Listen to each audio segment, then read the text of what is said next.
Hey, what's up, everybody? Welcome back to Investing Sucks. So, this video, I'm going to be doing a bit more of a technical style of video. I'm going to be talking about the discounted cash flow model. So, what this video is really intended to be is kind of a guide for people who are maybe new to investing and they want to learn about the process of valuing a company and using the information that is currently available about a company that they're looking at to formulate some reasonable assumptions about what the future of that company will look like, and then ultimately put that into a discounted cash flow model to accurately calculate what one share of that company is worth given whatever assumptions you have about them. So this is something, if you've been watching my channel for a while, you know is really a key focus of my channel. It's one of the biggest reasons why I started this channel. And it's something that I do get asked about pretty frequently. And I think it's because when people initially get into investing and they learn about value investing and the whole value investing philosophy and what makes a company undervalued, they can understand those concepts pretty well, but I think they have a hard time actually putting it into practice. And the best way to learn about valuations is really to just put your money where your mouth is. It's to take a company that you're thinking about investing in and actually go through the process of valuing them and try to determine what share is worth. And then, like I said, putting your money where your mouth is and actually investing based off of those assumptions you made. And then you can look back and see whether you were right or wrong and what areas you were lacking in, what you can improve on. And then overall, you get better as an investor as you go through that process over and over again. And I think people do find it beneficial to see what other people's thought processes are when it comes to analyzing a company and making these assumptions, because it's really one of the keys to successful investing, I would argue, is coming up with some prediction about what the future of a given company will look like, and then being at least a little right about it. You don't need to get it perfect, but you at least need to be a little right so that you do stand to benefit in the case that you get some of those assumptions correct. So I could give some super generic tips on how to do this, like basic things to look at, but I think what people would actually rather see is, like I said, me putting this into practice and in a way putting my money where my mouth is, because I'm going to be picking an actual company that I recently invested in myself and showing you the thought process that I had as I was looking at this company and making assumptions about them and trying to predict the future in a way.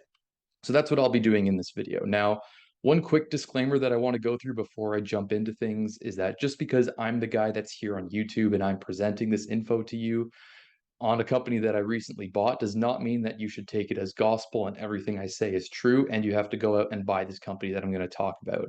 In fact, I'd like you to do the exact opposite of that. What I'd like you to do is challenge what I'm saying, try and find holes in my logic and reasoning, because it helps you get in the mindset of being an independent thinker rather than just someone that follows the words of others, essentially.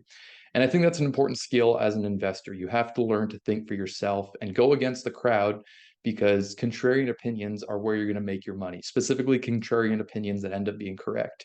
Because really, what leads to a company being undervalued is because it's something about the company that people don't understand or they're overlooking.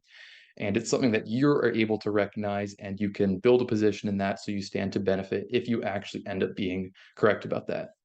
So the company that we're going to look at is a company called Malibu Boats. So the ticker is MBUU. It's a US company. It is in the recreational vehicles industry. And what they do is they basically sell power sports boats. So that's quite simply what it is. They are quite vertically integrated where they design, engineer, manufacture their own boats, and then they sell them to this dealer network that they have, which the dealers then sell them to the end consumer. But it's a luxury product, I would say. They don't sell a whole lot of units. I believe they sell about 10,000 units as of their most recent year end. But it is a company that I would consider quite small because they are only about valued at about $1 billion in USD. And the reason this company initially came to my attention was because it appeared on this list that I have set up here, which shows all the various industries. So all the industries that are loaded onto my website here, which is called tickernomics.com. And what it shows is the operating margin for those companies, what it currently is, and what the 5-year average is. And it shows what the highest operating margin is for the top 5 companies in each industry. So it's a good way to identify outlier companies because you find the companies with the best operating profitability, which history shows that companies that have good operating profitability tend to be good companies. And then I also included certain valuation metrics here like PE and price to sales ratio, so you can get an idea of relatively how expensive or cheap it is. because that's another good thing to consider. Because if a company has high operating profitability, but they're valued super expensively, then that doesn't necessarily mean they'll be a good investment. What I like to look for using this filter is, above average operating profitability, but also relatively cheap valuation metrics, because then that's one thing I can look at and say, okay, that alone has got me interested in this company. Let's dig a little further. So that's what I ended up doing with this company, Malibu Boats, and I liked what I saw, and I ended up purchasing it myself. Now, to give you a quick overview of what this company has done in the past, I'll pull up the trends tab here, which shows some recent data for the company. So we can see their price to earnings ratio. It is kind of at a historic low at around 8.5, 9, and their price to sales ratio is also near historic low at under about 1 currently. Now, we can also look at shares outstanding, which has been increasing over the years, but it's kind of been flat since about 2019. Their income has been growing pretty significantly in recent years, as has their revenue. And I also included inventory because this is a company that carries a lot of inventory, which has also been going up quite a lot. So, what this tells us alone very quickly is a company that is growing. They are a small company, only about $1 billion, and they're currently valued cheaply relative to their historical prices. Now, we are talking about a discounted cash flow model, which attempts to look at the value of the company, not necessarily just at the price of the company, which is what these price metrics here, like PE and PS, are telling us. So, really, what the focus is going to be on is separating price from value, right? Because if you are a value investor, you believe that those are two different things, right? The price of a company and the value of the company are independent from one another, and you need to kind of look at what the price is, what the value is, which are constantly changing, and look for those discrepancies where price is much below what you ascribe value to be, which makes for a good investment. So let's actually dive into making these key assumptions. So I have this Excel file here, which has a tab for all the things that we're going to be looking at.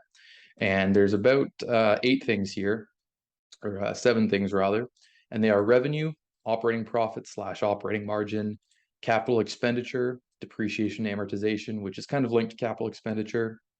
There is working capital, the future tax rate that the company pays, and then shares outstanding. So whether their shares go up or down in the future. So these are the 7 things that we're going to be projecting in this video. And it's what the main analysis part is going to be, because these are all key inputs into the discounted cash flow model, which I'll do at the tail end of the video. Okay, so let's start with the first item on our list, which is revenue. So this is arguably the most important assumption that you make in a DCF because it is one of the key drivers of the overall valuation.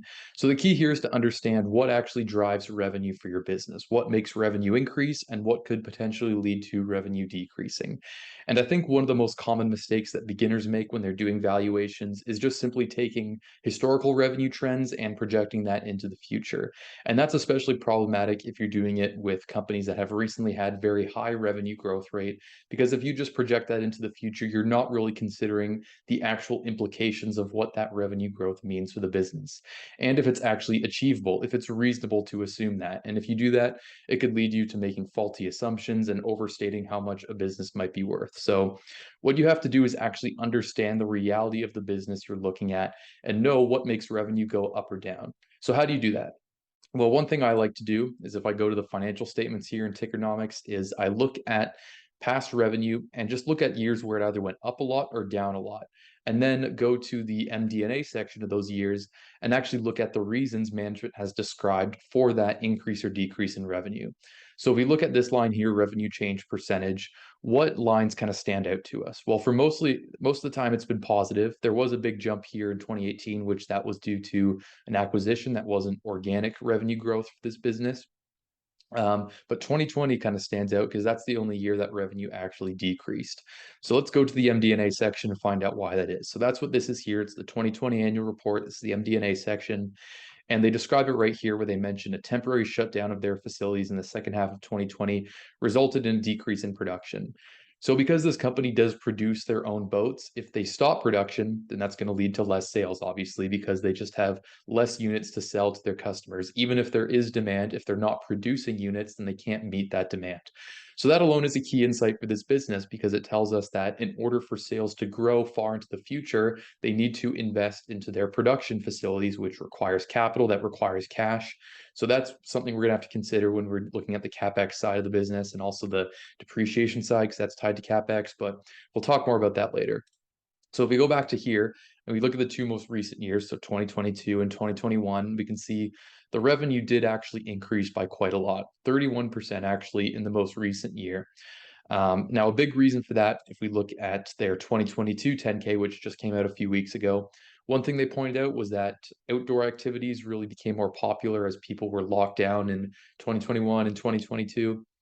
Um, but then they also talk about just general things that influence demand for their products. And one of them is going to be the overall economic environment, which influences consumer demand. So this company's performance is tied to general economic conditions because power sport boats are a discretionary good, right? They're not something you need, they're something that you want, which means you're only going to buy them if things are going good in your life. And they did state that their Malibu boats specifically cost anywhere from $60,000 to $210,000. So that tells us it's not just a discretionary good, but it's also a luxury good.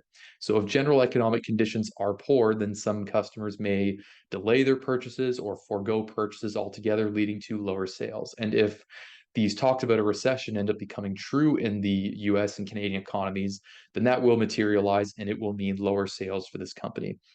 Which, if we actually take a look at the company's recent stock price, we can see that it has come down a lot since its peak at about the high 60s or even 80 per share. It's come down now to under $50 per share. That's what I think is a big reason why, because more customers are going to forego purchase of a luxury good like this. They also state that many buyers finance their purchases. So if interest rates go up, which we're now seeing that is happening. Interest rates are in fact going up. That is going to reduce demand because it makes financing purchases of these boats much more difficult to do. So those two factors are going to lead me to believe that sales growth in the future isn't going to be as high as it was in the past. So that's something I will consider in looking at the actual revenue projections.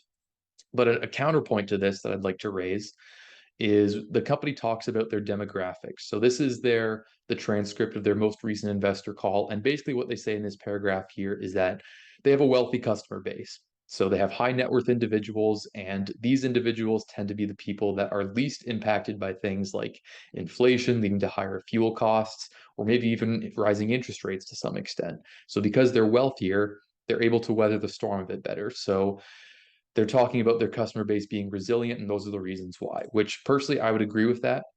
I think that's a reasonable assumption to make. However, I do think that I still think it's true that revenue in the future isn't going to be as high as it was in the past. So even though they do have a resilient customer base, I'm still keeping true to that assumption.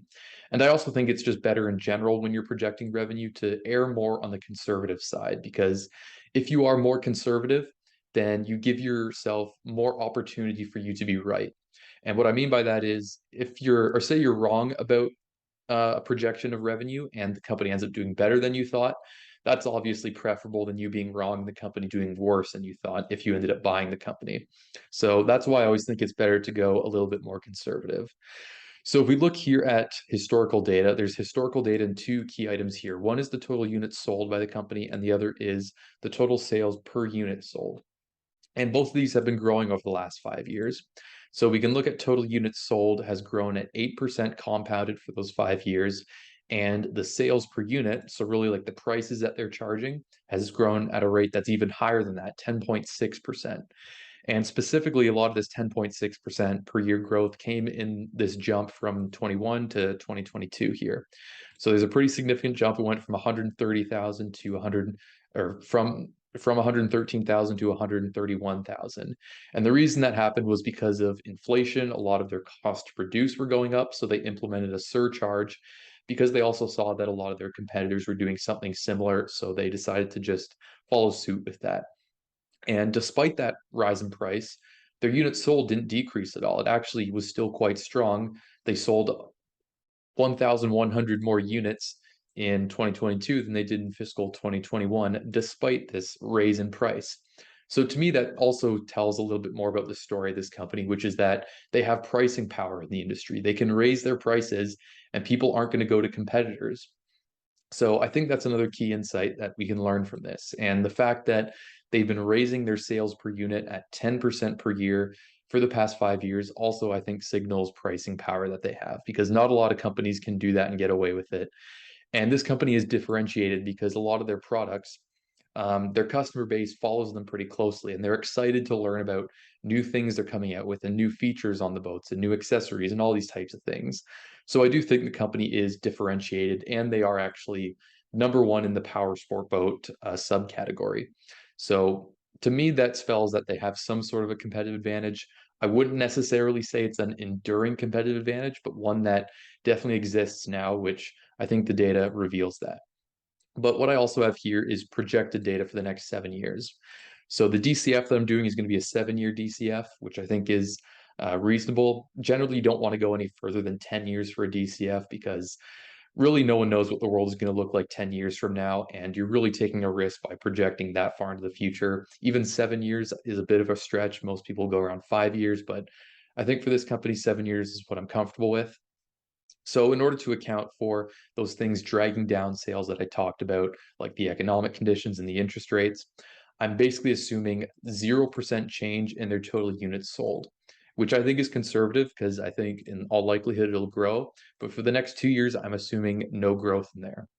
And their net sales per unit, so really the increase in the prices that they're charging, I am assuming this will continue to grow and basically grow at the rate of inflation because, like I said, I do believe they have pricing power. But to be more on the conservative side, I just went slightly higher than what historical inflation has been.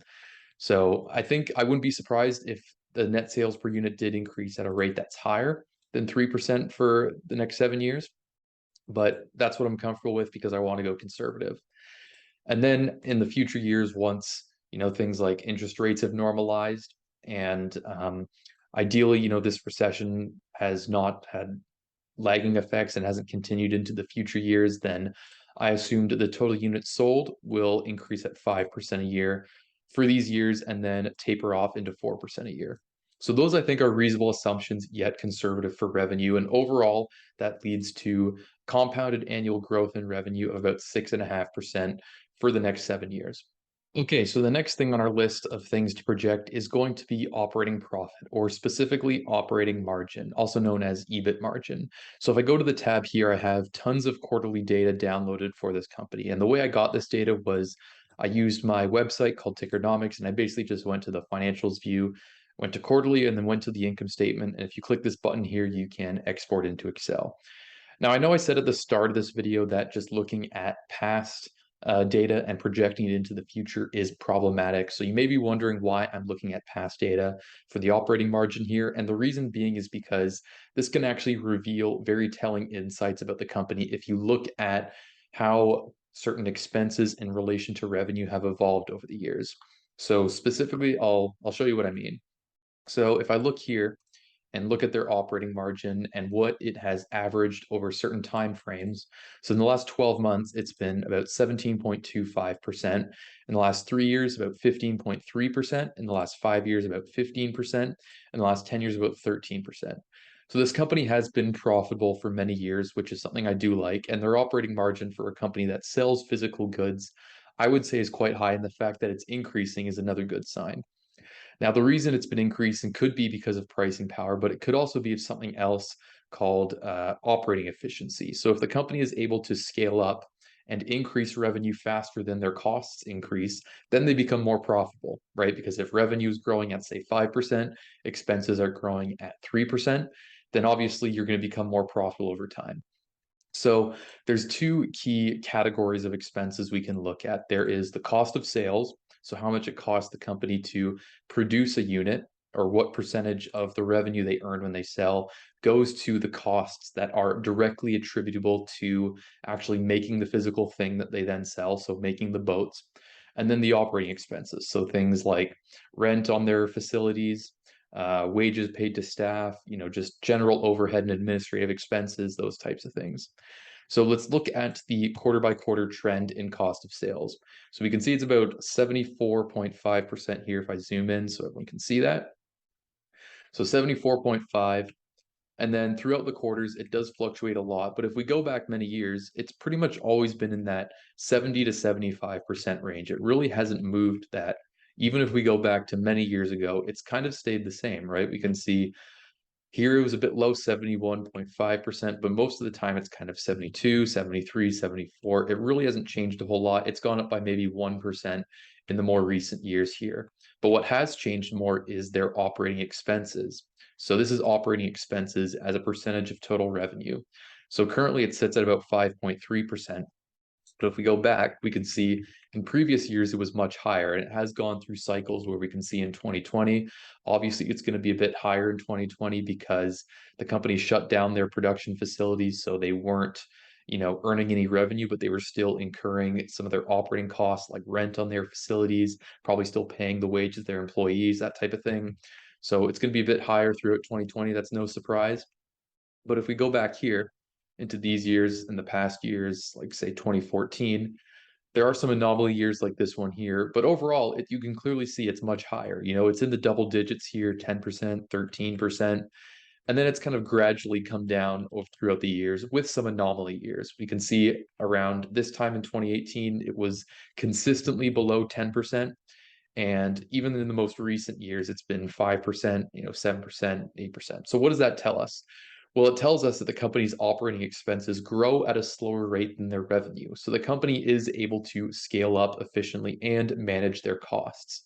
So if the company continues to scale up, which we are assuming is going to happen if we also assume here that their revenue continues to grow, and their total units sold does increase to a point where they're reaching 11,500 units, which will probably require more investment in production.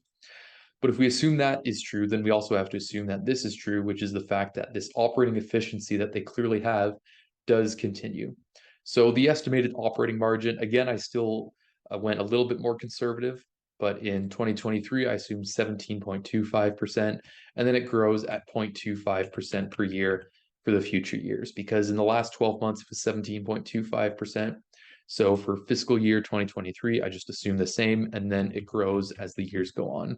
So to me, that's a reasonable assumption, and it's an assumption that's based off of actual observable data that we can see in the cost patterns for this company. Okay, so next up in our list is going to be capital expenditure or CapEx, and also depreciation amortization, which is in a way linked to capital expenditure. So I have those on the same slide here. So capital expenditure it is a necessary cost that the business has to pay, because these are going to be things like how the company makes investments in maintaining and upgrading and expanding their production facilities. And it is a necessary cash outlay that the business requires in order to keep running. You can't just assume that if sales are increasing into the future, that CapEx is going to stay the same, because that's unreasonable. That doesn't reflect the reality of the business, which is that if sales are increasing, then CapEx is also going to be increasing. And CapEx is something that reduces the free cash flow that the company has available to pay out to the shareholders. So it is a very important input into this model. I would argue that it's more important than depreciation, but let's actually look at the capital expenditure assumptions that I've made here. So in a way, I've looked at capital expenditure and looked at what it has been in the past, and also looked at what total units sold have been in the past as a way to try and determine if there's any correlation there between what the company has paid as capital expenditures and what their production has done. And I didn't really see any discernible trend there. At least there wasn't enough data to go off of in the 5 years that were comparable. So this wasn't really that helpful, but what I did find that was helpful was this line here in their 10K, which says that they expect capital expenditures for fiscal 2023, so next year, to be between 65 and 70 million. So at least we know what next year is going to be. Now, they did mention many times in their 10K that they are facing supply chain constraints, and they aren't able to produce as many units as they'd like and get that inventory to their suppliers because of these supply chain constraints on things like natural resources, etc. So because of that, I assume that in fiscal 2024 and 2025, that capital expenditure is going to be a little bit less. It's going to be in the $50 million here and then $55 million here. But this is still actually quite higher than what it has been historically. In fiscal 2021, for example, it was only $30 million, about $31 million there. And then I do assume that it increases into the future because they are going to have to invest in production in order to achieve that sales growth that I talked about of 6, 7%. And this also gets allocated to other things like facility expansions, maintaining the facilities, compliance costs, because they do have a lot of compliance costs if you're manufacturing things and you have people working in warehouses, there is going to be compliance costs associated with that, which do get fed into capital expenditures. So again, I would consider these assumptions reasonable, but still more on the conservative side. And by conservative, I mean this is probably higher than what they will actually end up paying in these years. But like I said, it's better to be conservative because then if you're wrong, you leave more room for upside. Now, like I said, depreciation and amortization is going to be tied to this. So what I did was I looked at revenue and I looked at depreciation and amortization specifically as a percentage of revenue, because if it's been at a constant percentage throughout the years, then you can kind of use that as a shortcut. So if I look at depreciation as a percentage of revenue, there were a few years of missing data here, like Q2 2022 here, and then this quarter here. But if we look at the past, it's been pretty consistently at about 2 or 3%. If we go back to all these quarters here, you can see, 3%, 2% is pretty much what it always is. Some 4% here, but for the most part, we can assume that it's going to average about 3%. So I think in order to keep things simple, because again, we do want to make this accurate, but we don't want to, get absolutely everything perfect to a T, because that's really just unnecessary effort. Because again, these we are making projections about the future, which are going to end up being wrong. They should just be based in something that is reasonable, but it doesn't have to be so in depth that you're analyzing the company line by line. So I think just taking future depreciation as a percentage of revenue, because it has been so consistent in the past for this company, it makes a lot of sense. Okay, so the next item on our list is going to be working capital, or working capital investments, really. So working capital is normally defined as current assets minus current liabilities. But for a discounted cash flow model, you're only looking at non-cash and non-investment current assets and non-interest bearing current liabilities. So I'll explain what I mean by that in a bit. But if you look at all forms of cash investments and along with short-term debt, it needs to be removed because you're trying to capture just the items that a company must either spend money to acquire or could potentially be receiving now, but ultimately won't have to pay until later. So what I mean by that in the context of liabilities is a company's income statement, right? It has revenue and it has expenses. Now, not all of the expenses on the company's income statement are expenses that they had to pay during the year that the income statement is described as, whether it was fiscal 2022 or last quarter or whatever. Some of those expenses, they were incurred by the company, but they don't actually pay them until later. So when you're looking at a DCF, you're trying to capture how much cash the company has to pay out to its shareholders. So because there are certain expenses on that income statement that weren't actually paid in cash by the company, that means they have the cash free to be paid to shareholders, and thus it is a part of free cash flow. So that's why when you see liabilities increasing to at a rate that's higher than current assets increasing, it's actually a cash inflow for the company, because it's basically adjusting the income statement. Because again, that means there's expenses in the income statement that weren't actual cash expenses. The company hasn't had to pay them yet. So it's a bit of a confusing concept. It might take people a while to actually fully wrap their heads around it, but I hopefully what I go through here is a bit more explanatory. So I have the past 10 years of balance sheet data for Malibu boats. Again, I imported this from my website. And if I look below this black line, I basically pulled out the non-cash current assets and the non-interest bearing current liabilities. So non-cash and non-investments would be if they have, for example, this item here, investments in cash. You can't look at those when you're looking at current assets. So what they had was accounts receivable and inventory, quite simply. So if you think about these items increasing, that requires cash, right? Because if the company increases their inventory, they had to spend cash in order to increase that inventory. So that's going to lower cash, and it's going to lower the amount of cash that is available to be paid out to shareholders of the company for whatever year they're looking at. So these two items, and then we add them up, and then we also get the year over year change to look at whether it went up or down, increased or decreased. And then non-interest bearing current liabilities, they had accounts payable, other liabilities, accrued liabilities, and employee related liabilities. So again, I did the same thing. I added all these up in the total here, and then just looked at the change in the quarter over quarter, or the year over year rather, which is just this number minus this number. And then I took this number here, which represents their working capital investments, which is the difference between the year over year change in their current assets and the year over year change in their current liabilities, which again just includes these items that we talked about here.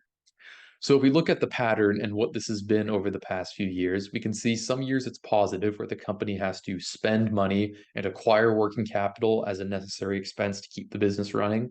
And then there's some years where it's actually been negative. And if we highlight all of it and we can look at what the average has been, the average is basically zero, just 1.89. So what that tells me is that the company some years working capital is positive, some years it's negative. It's probably really just a timing thing. And these are actually pretty small amounts. So it isn't really going to impact our DCF model that much. So really this doesn't require that much thinking, I would say. You want to spend more of your time thinking about the actual assumptions that are going to have a more of an impact on your DCF model and the final output of it, like things like revenue and operating margin, things like working capital. It's good to understand them and understand what the nature of it is, but don't get so wrapped in the details that it drives you crazy. But some key insights are the company, obviously, they have to pay cash to acquire inventory, which would be a cash outflow.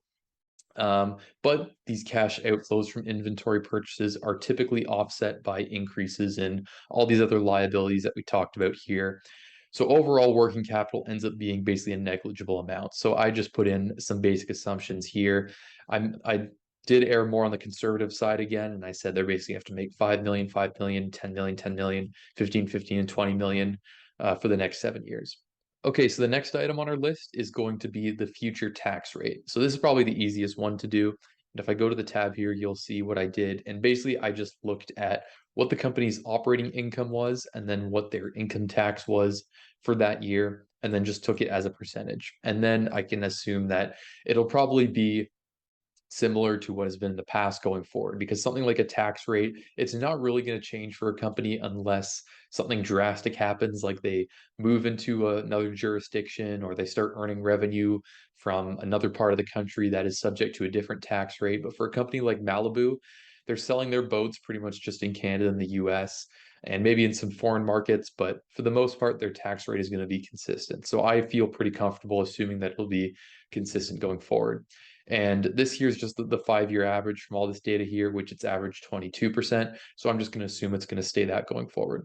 Okay, so the final item on our list is going to be shares outstanding. So specifically what we're trying to do here is determine if in the future shares outstanding is going to increase. So they're going to issue more shares, which would lead to you owning less of the company, also known as dilution, or they're going to buy back shares, meaning you own more of the company since there's less shares outstanding. So your percentage ownership is going to be higher. So the way we can do this is there's a few key areas in the 10K we can look at. We can actually get pretty accurate with this assumption, I would say. So you can go to the statement of stockholders' equity. All companies are going to report this, and most companies are going to have a section where they talk about the classes of common stock they have and the actual amount of shares that exist. So here they're saying they have 20.8 million shares as of June 30th, 2019, so going back a few years. And if you look in these line items here, you can see certain things that are leading to shares either increasing or decreasing. So this item here is increasing shares, and what is it? It's stock-based compensation. So this is a form of compensation that's becoming increasingly popular. Employees are demanding that companies pay them with shares rather than just paying them just in a salary. So because of that, the company is going to have to issue shares to their employees in order to retain them. So this is something that is going to continue into the long term because they likely have a stock-based compensation program for their employees, and they need to have that in the future in order to retain their employees. So that's going to cause shares to go up, but shares can still go down if they're buying back shares, which we can see in this fiscal year they did that. They bought back 483,000 shares. So that led to shares overall decreasing by about 250,000 shares.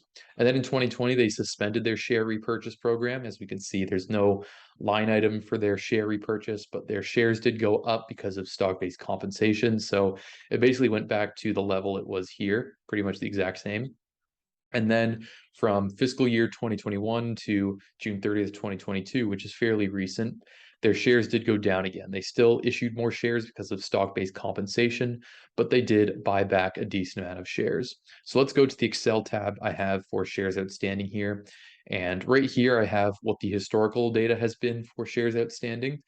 And we can see it has gone up for many years, but kind of in recent years, it's flattened out. And the company has announced, as we can see in this excerpt here from their 10K, that they do have a share repurchase program. And what they did was they allocated 70 million to repurchasing Class A common stock.